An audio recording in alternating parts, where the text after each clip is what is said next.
my brothers, and my sisters. You notice that these sisters are away from us. Yeah. I love to watch them. Yeah. All right. It's my privilege this morning just to introduce to us this morning a man that I admire. So many things about Paul that I also see in myself. And I introduce to you Paul Thorbourne. Paul is an architect by profession. He's a Christian and he has been married for 50 years. Wow. Like me. He's the father of 4 daughters. I have 3. He has 6 grandchildren. I have 6. I'm still behind. One up. He's a graduate of Woodman's Boys School, where I went to Jamaica College. And he obtained his degree from City College in New York. He's a former chief architect at the Ministry of Works, now the National Works Agency. And Paul started his own firm in 1983 and continued his practice until 2000 when he took up an offer to work in Washington, D.C. After 3 years, the U.S. now not much to hold him. He came back and he resumed his practice, and he has been in it up to the present. His present day.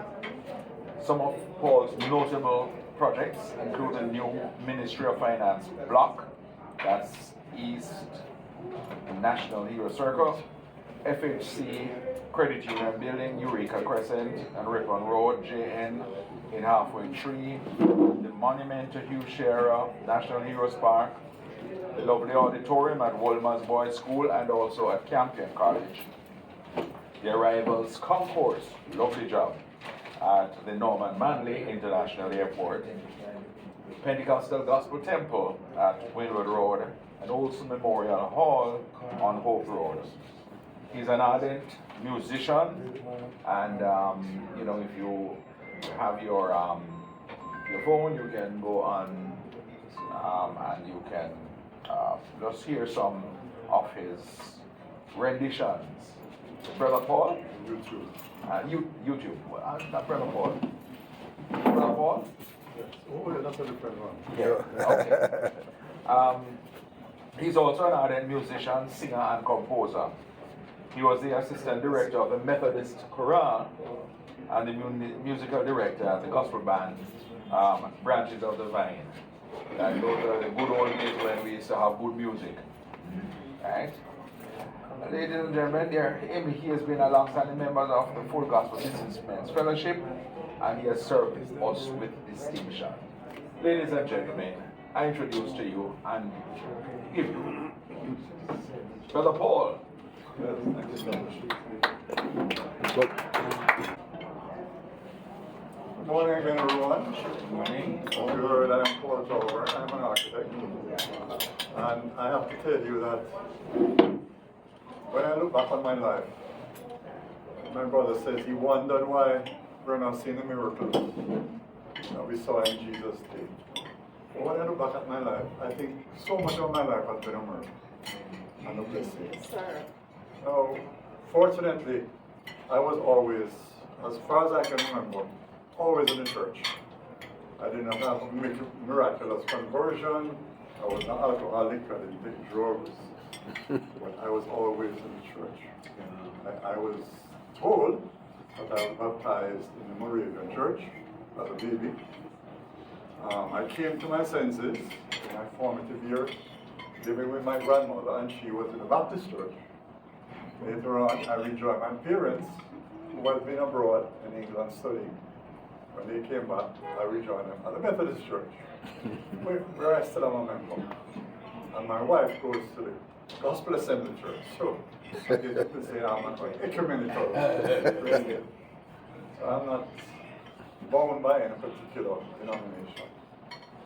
But as I look back on my life, I see the instances where the hand of God has been preparing me, preserving me, I think back of one of the earliest memories as a little boy growing up in the country, a little village called Stepney in St. Anne. It's right next to 9 Miles, where the famous Bob Marley came from. Bob went to the same Stepney school I attended. I didn't know him. He was a little ahead of me. Growing up in the little village of Stepney, I remember one day my grandmother asked me to go to the post office, which is about a mile away from our home. And of course this was on dirt road, narrow dirt road. Walking barefoot. And on the way back from the post office, I don't think I got in the middle. There was a country bus coming in to the town. And of course, being a little boy, and those days the country bus was so slow that you could run and jump onto the back ladder, which is what I did as well. I get a lift into town, ran after the bus, jumped onto the back ladder, and was there going along getting my ride. Of course, along the route, a few other boys had the same idea. All jumped on the same back ladder and standing on my foot. My initial reaction was, this pain I have to let go. But there's a voice that says, don't let go. Just hang on. Hear the pain. Wait until the bus stops. That's the voice I was. If I didn't listen to that voice, I may not be here talking to you. So I know who that voice was. From those early days, I recall, the Lord preserved me. Another instance, I'm a little older now, about 9. My father had just come back from England. He brought a vehicle with him. Some of you might know that vehicle. It was called a prefect. Oh, yeah, okay. Little car. Yeah. Brought up back from him. One day, we decided to go on a family outing. St. Elizabeth. Whole family packed in that little car. 3 children, parents, and a helper. I look at that little car and I wonder, how we could hold in there. We were all traveling and we were in a convoy of about 3 people. Going down Spur Tree Hill. Of course, those days Spur Tree was nice and paved. Straight as it is now. Very winding and rocky. The car picked up a skid, turned over into a ditch. Came back on 4 wheels. Praise the Lord again. None of us were seriously injured or hurt. It was just my sister who got a bit of a neck strain. And I remember walking out through the windshield, broken windshield. Nothing happened. The Lord was preserving us. And my father, believe it or not, when they got some help to get the car out of the ditch, not because it was a very deep ditch, was able to drive the car back in the Kingston. And of course it was a write-up, but still. Topless? Yes. So the car was topless? It was fully topless. There was no windscreen, and of course everything was a mess. So another instant I remember. Fast forward, I'm leaving school. When I left Ulmer's, all I had was 4 O-level subjects. And it did not include mathematics, which, as you know, is one of the critical subjects at university. So when I think back how I got my qualification to be an architect was another miracle. It's a long story, but because of the time, I think I have to cut it short. Turns out that at the time when I left Ulmer's, I was playing in a little school band that we had started, and I decided that I wouldn't want to finish 6th form because the subjects I was doing was not really helping me. And I had decided before, having read a book on careers, and I saw the career of architecture. I said, well, this is something I think I'm going to do. Because I was always very artistic. But of course, clearly, it was like a pipe dream. Because I didn't have the subjects. And, back there in Jamaica at the time, they didn't have any architectural school, any school that did architecture in Jamaica. They had to go abroad. So, Again, my father got a little job for me down at Church Street in a shop. Company was Brian and Evelyn, so you had them at a company. And they had this shop on Church Street. And I got the job, my father got this job for me as a clerk in the shop downstairs on the ground floor, assisting this more senior gentleman. They used to sell printing paper, copy machines.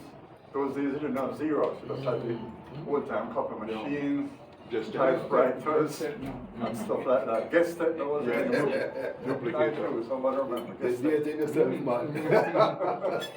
So I was working in the shop with this gentleman, and of course playing in a band on weekend and at night. Because there was one time I thought about going into music full time.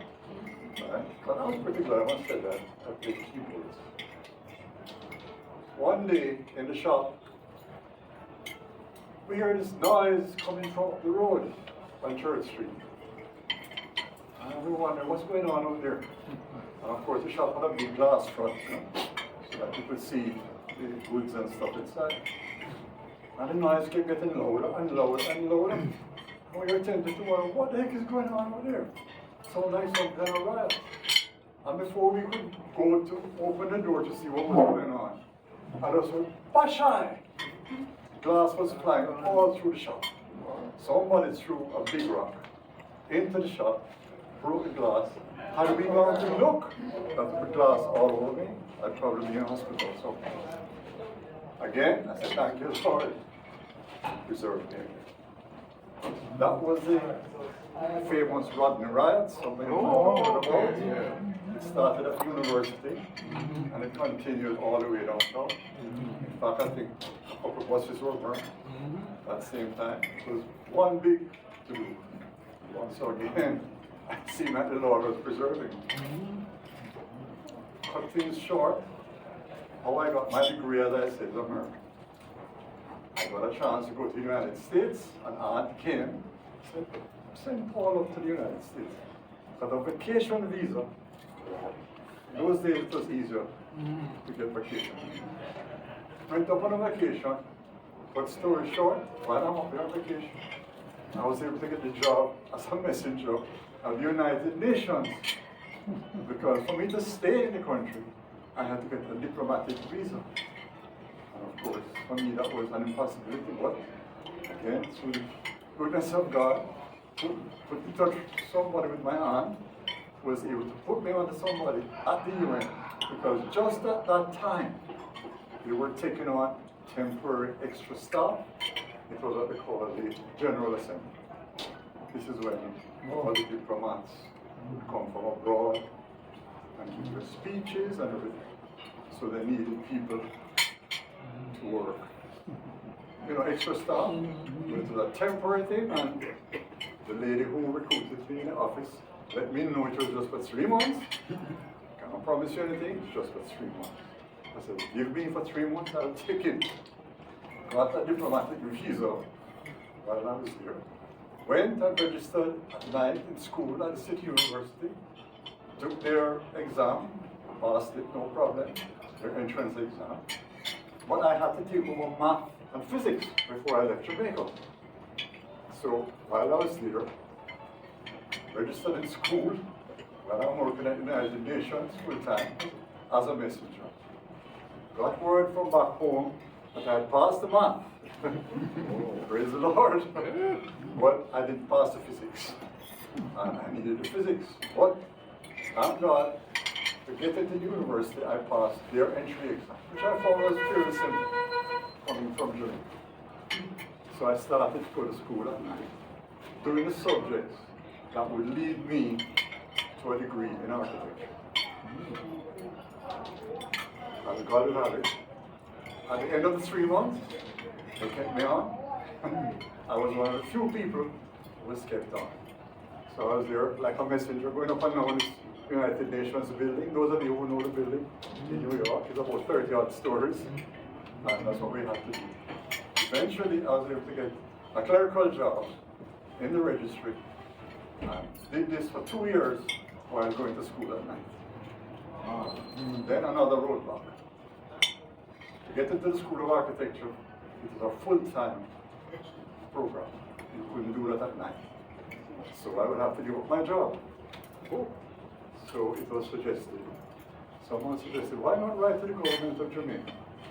Tell them your situation and ask if they are prepared to give you a scholarship.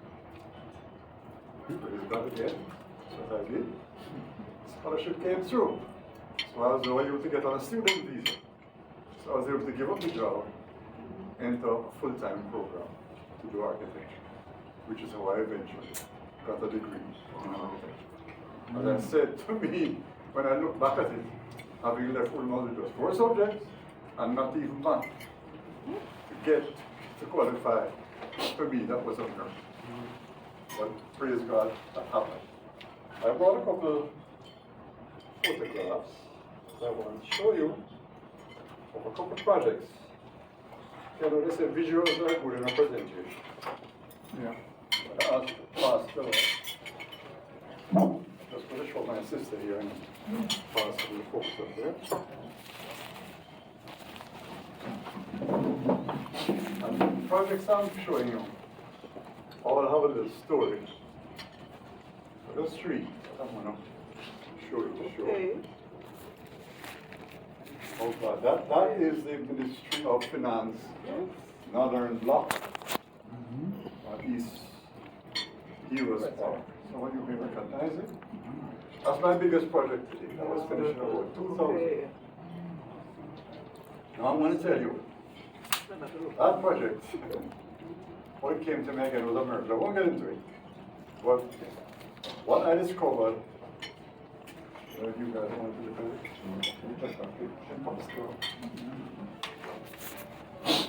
The same gentleman who was the contact in New York, who would disburse me my funds from the scholarship every month.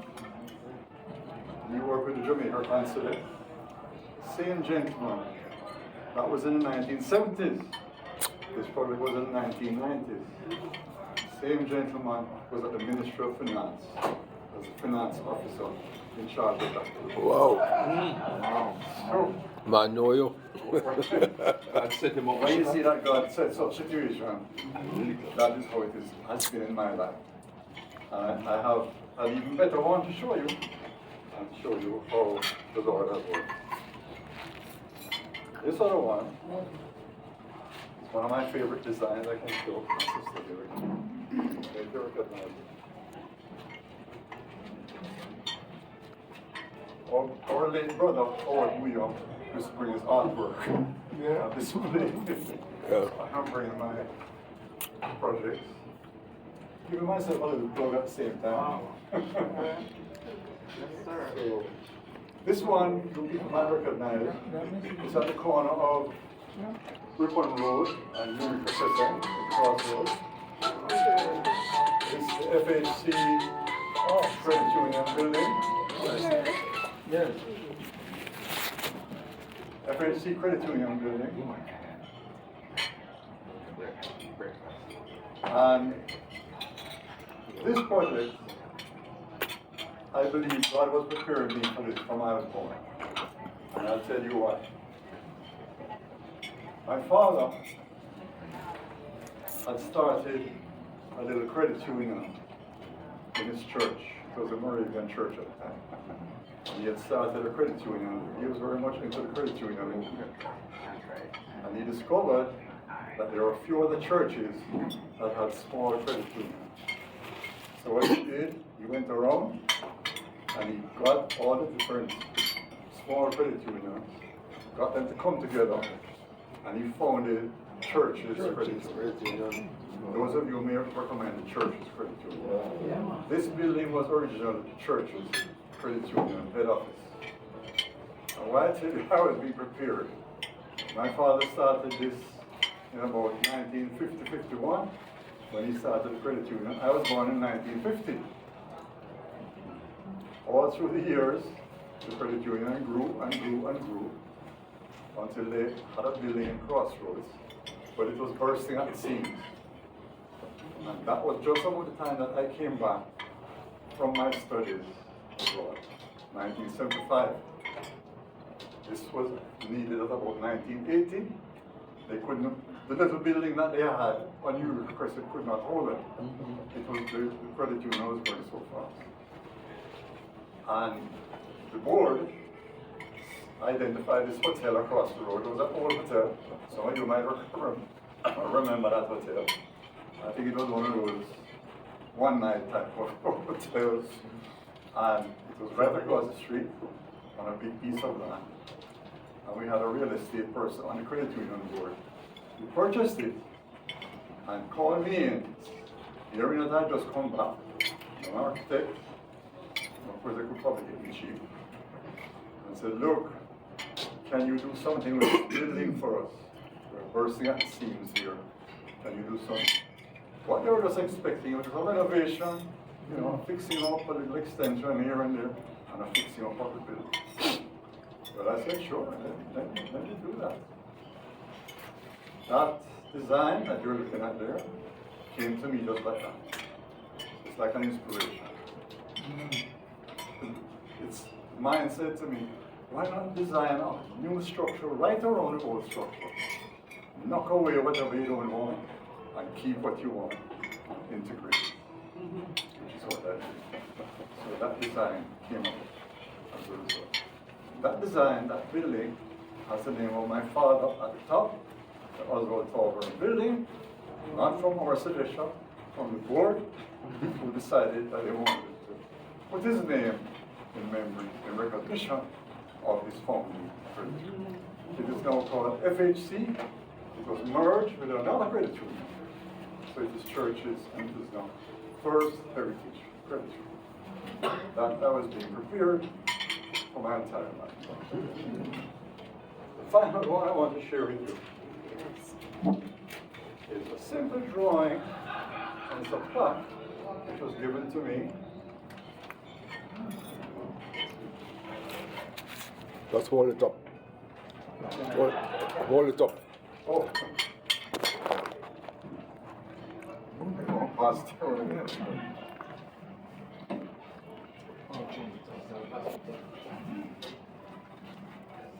It's a church building. Of course, I've been very involved in church architecture also. And for a child, Yeah.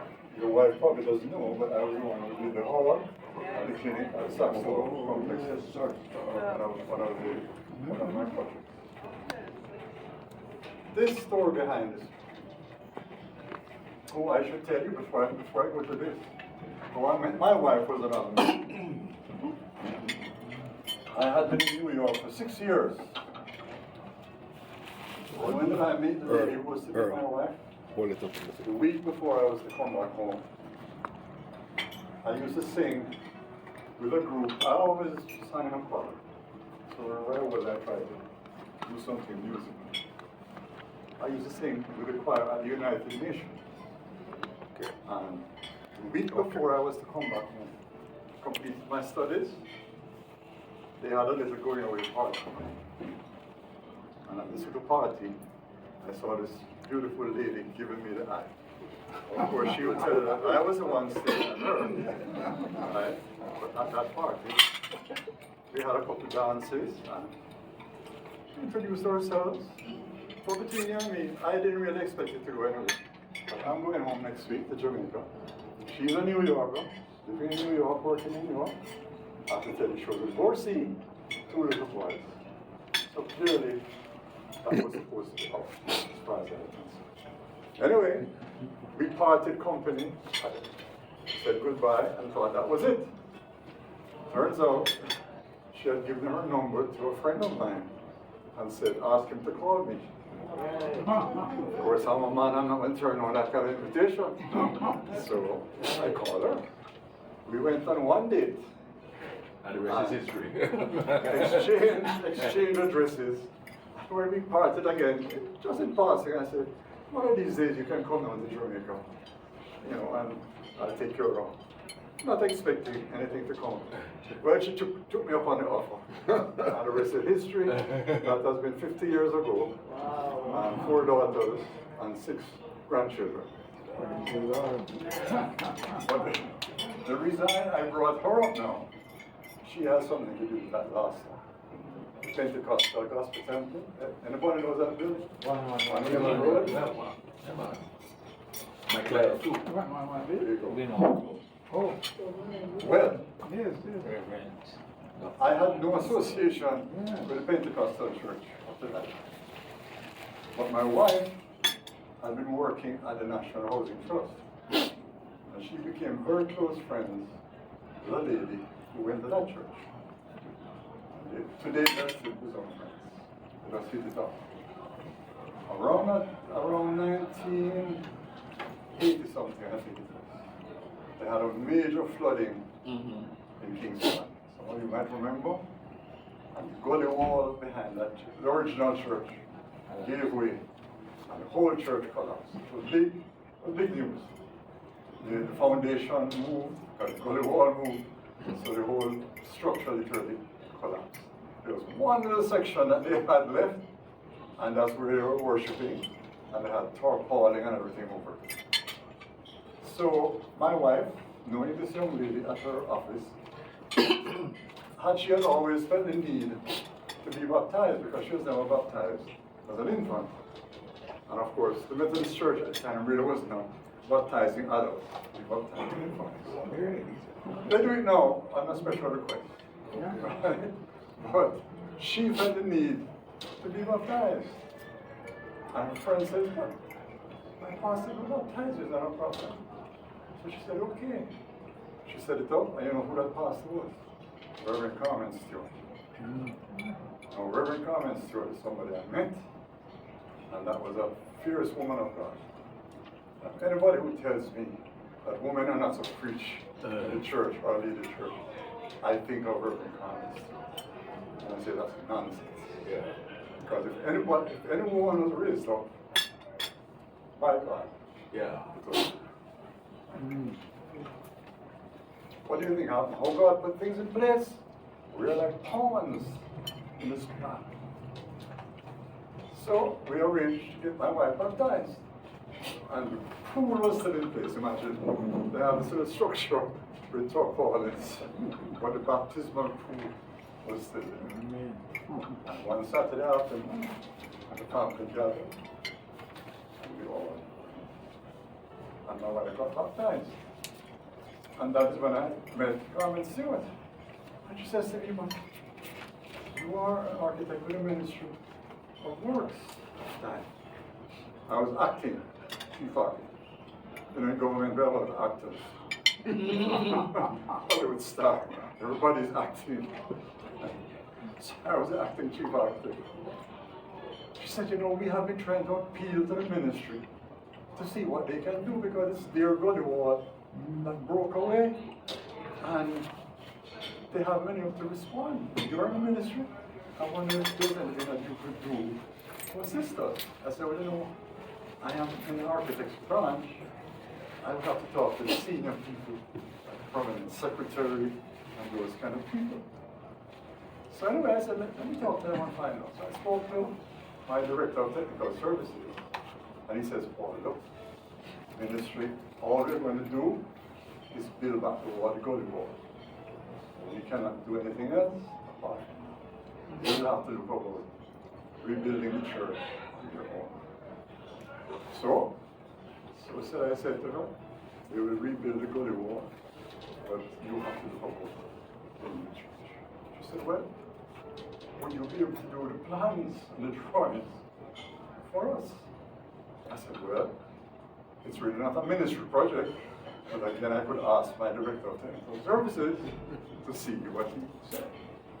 And sure enough, he said, "Well, Paul, if you want to do it on your own, go ahead, but don't make it interfere with the government work." So that's what I did.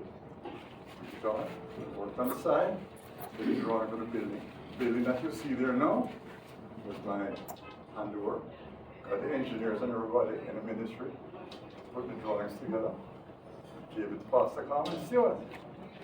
And I remember saying to her, I mean, they had told me the size of church they wanted, which was even bigger than what they had before. And I said to her, "You know, boy, Pastor, this is going to cost a lot of money, you know. I said, do you have some benefactor abroad who will help you with this? She says, yes, you know. And she pointed out. Never forgot that.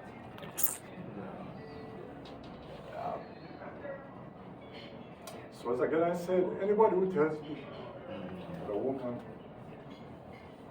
cannot lead or preach, I think of that lady. She's now passed, but she has left a legacy, which is, by the way, you know she has acted as company general. Yes, right. Right? So she was has a Custos. Custos general. Yeah, she was Custos. Yeah, So I introduce these little projects to show you. Little. These are little projects. This gentleman will tell these are little projects. Huge, massive project. Just to show you how God's hand has been in my life. But I will tell you one thing before I close, and time is on. I could spend another hour. And you have to. God doesn't always give you everything you have. Do you know that? God doesn't always give us everything we ask. He gives us what is best for us in His wisdom. I've always prayed for a son. Always prayed for a son. You know, men want to have a son. Yes, Or have the name carried on. I cannot keep it. Nothing wrong with having a son, great. But after the third daughter, I said to my wife and one, I don't think it is in God's plan for us to have a son. But we carried on as usual. You know, my fourth child was a boy. It was stillborn. So it's like God was saying to me, I can give you a son, but it is not for you in this dispensation. In any event, what is a name in the eternal scheme of things? He just came to me. He said, what are the last names of all the great men of the Bible? Peter, your own name, Paul. What are their last names? Do you know their last names? No, I don't know their last names. And that is one of the things I wanted to carry on, the name. Right? But nothing wrong with having a son. But it was not to be in my dispensation. And I was angry at God at first. I said, how can you do this? You know, you give me the boy, I pray for him, just take him back. You know, but he just came to me after a while. I was like, God is saying to me, but you make such beautiful daughters, why would you have a son? Well, now I have 3 sons-in-law, and I also have 3 grandsons. And I have to tell you that one of the grandsons, my daughter said, I can't tell the story of this, but it looks so much like you, Daddy. More than his own father. So, didn't get what I prayed for. I don't always give you what you pray for. I've discovered that. But He gives you what is best. You ask Him. Take control of your life. He gives you what is best. And one of the final notes, one of the projects I did was the Campion College auditorium. I don't want to get into the story of that either. Anybody knows the Campion College auditorium? Yeah, but My 2 daughters were in the Campion College. And I've done that in about the mid-1980s, I would say. And it came out of a sad situation. 2 young students had died tragically in an accident. Linda's. And their father, Mr. Lindo, was a banker, and he wanted to do something in their memory, which is why it's called Lindo Hall. Okay, I remember them. Yes, you're talking to fathers and grandfathers of memory Campion. of 2 children. Yeah. It's very sad. Yes, I know I him. have to get the projects because I knew the music master there, who also was my choir director at the time. Oh, okay. Again, you see how God put things in place. But just the other day, I wanted to remember, when was this building dedicated? So I said, let me drive by, because I know there's a plaque on the wall that says it. And when I looked at the plaque, it says, dedicated 1986, October 15. October 15 is my birthday. All right. I had nothing to do with that. Thank you, folks. Yes, I could yes. spend another hour. Gone, so Yes. I will stop. Yeah, man. Thank you so much. Pictures here. Hopefully I can get a project of them. Yes, sir. Yes, sir.